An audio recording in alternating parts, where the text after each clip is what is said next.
لله الذي هدانا لهذا وما كنا لنهتدي لولا أن هدانا الله لقد جاء رسول ربنا بالحق أبي القاسم محمد وعلى آل بيته الطيبين الطاهرين المعصومين المظلومين ولعنة الله على أعدائهم أجمعين من الآن إلى يوم الدين. أما بعد قال رسول الله صلى الله عليه وآله وسلم من مات حب آل محمد مات شهيدا. صلوات پر محمد و آل محمد.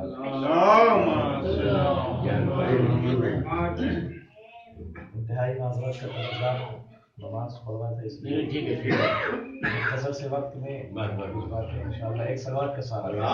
اللہم صلی علی محمد و آل محمد.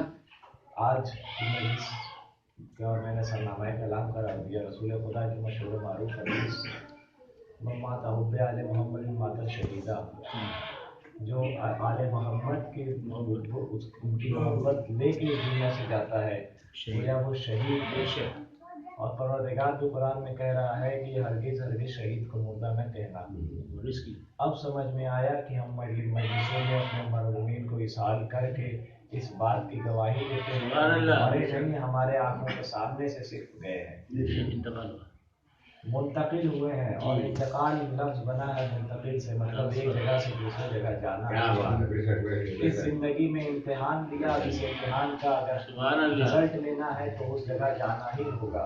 اور اگر بات کی جائے تو اس ساری زندگی میں 80 سال 90 سال 100 سال کی زندگی میں ہمیں مولا کائنات کی زیارت نصیب نہیں ہو پائی روبرو مگر اس ساری زندگی کو اگر بیچ کر اس وقت کا لمحہ خریدا جائے کہ جب روح نکلتی ہو اور علی کا چہرہ سامنے ہو تو اس وقت کا کوئی اندازہ نہیں لگا سکتا. اور کیوں نہ روح نکل جائے کہ جب علی کا چہرہ سامنے ہو. روح اس وجہ سے نہیں نکلتی کہ ملک الموت قبض کر لیتے ہیں. اتنی خوشی ہوتی ہے مومن کے دل میں علی کا چہرہ دیکھ کے کہ روح نکل جاتی ہے اور اتنی تکلیف ہوتی ہے منافق کو علی کے چہرے کی جلالت دیکھ کے کہ خوف سے اس کی روح نکل جاتی ہے. میں نے آج کی مجلس کا سرنامہ کلام قرار دیا رسول خدا کی حدیث شہید کا مرتبہ. اور ماشاءاللہ پروردگار نے 3 لوگوں کو محشر کے دن مغفرت کا حق دیا ہے معصومین کو انبیاء کرام کو اور شہداء کو. آپ مجھ سے بہتر جانتے ہیں.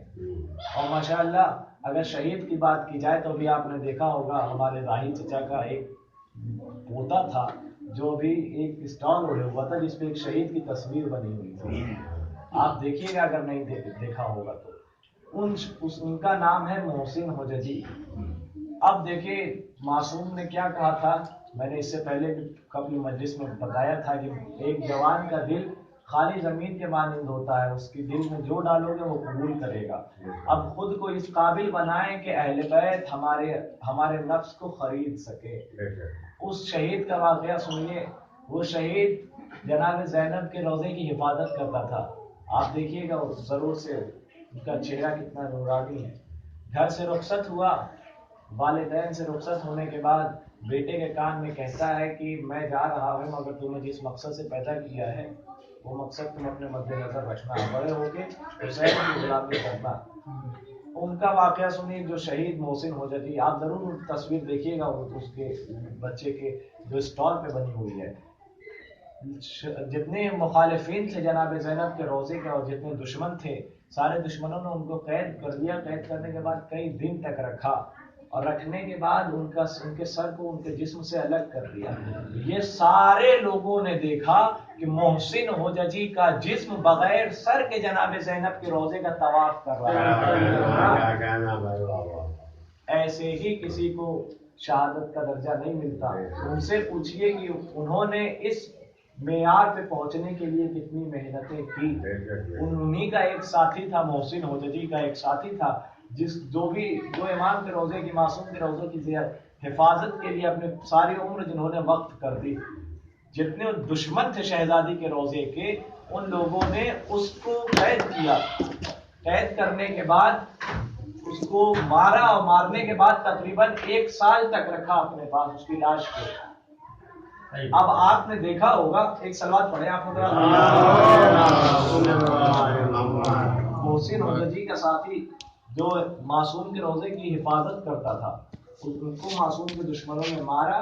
اور عام طور پہ دنیا کے رواج ہے کہ لاشیں جو ہوتی ہیں 2-3 دنوں میں سڑ جاتی ہیں، سڑنا شروع ہو جاتی ہیں. مگر اس شہید کو مارنے کے بعد ان کی لاش کو دشمنوں نے 1 سال تک اپنے پاس رکھا.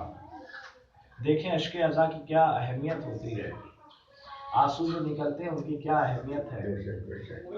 جب 1 سال کے بعد اس شہید کی لاش کو اس کے گھر والوں کے پاس پہنچایا گیا تو گھر والے حیرت میں پڑ گئے کہ اس شہید کی لاش ویسی ہی ہے کہ جیسے پہلے دن ہوتی ہے.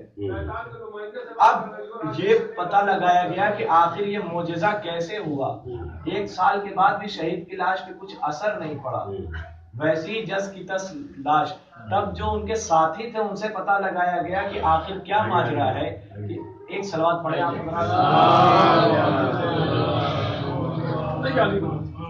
آخر کیا ماجرا ہے کہ 1 سال کے بعد بھی شہید کی لاش ویسی ہی ہے جیسے پہلے دن کسی شخص کی لاش ہوتی ہے.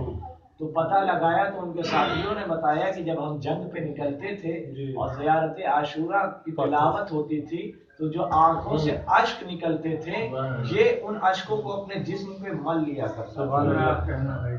اگر ہم ان اشکوں کی قیمت دیکھیں، اگر ہمارے جسم میں کوئی مرض ہے تو دعا کریں پروردگار سے، اور یہ جو آنسو ہمارے آنکھوں سے نکلتے ہیں اس عقیدے کے ساتھ ان زخموں پہ لگائیں کہ یہ زخم ٹھیک ہو جائیں گے ان آنسوؤں سے. حضرات وقت زیادہ ہے نہیں، اب یہیں سے ربط مصائب.